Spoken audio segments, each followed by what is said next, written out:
Hoy vamos a coser un pareo con tela de malla elástica de Katia Fabrics, una tela ligera, fresca y con un movimiento precioso, perfecta para el verano. Pero antes de empezar, vamos a ver 3 formas de rematar este tipo de tejido.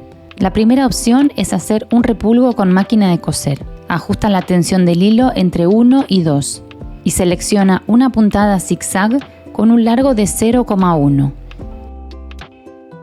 y un ancho de 7.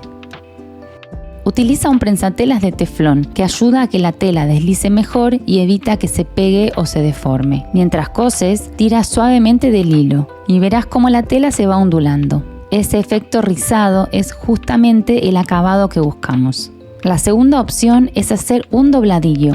Dobla la tela aproximadamente 1 centímetro hacia el revés y configura la máquina con una tensión entre 1 y 2. Puntada zigzag de largo 2 y ancho 3. Nuevamente utiliza el prensatelas de teflón para que la tela avance de forma uniforme.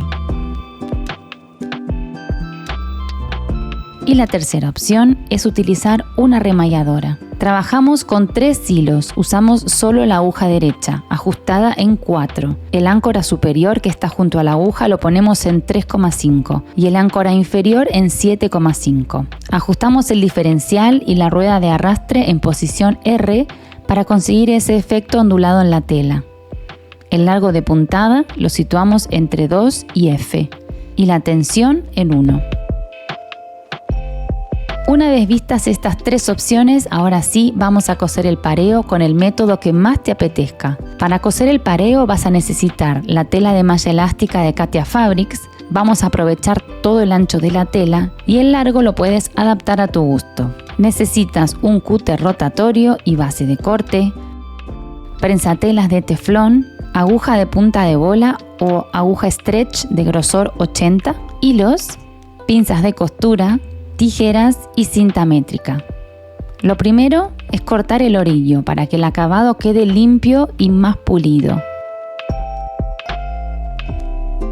Y ahora sí, solo queda rematar los 4 lados con el método que hayas elegido. Nosotros lo hacemos con repulgo en máquina doméstica.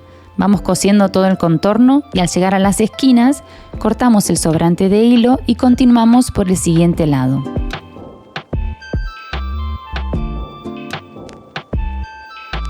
Y así de fácil, ya tienes listo tu pareo. Un proyecto rápido, sencillo, perfecto para disfrutar del verano con una prenda hecha por ti. Esperamos que te haya gustado y nos vemos en el próximo vídeo con más ideas de costura junto a Katia Fabrics.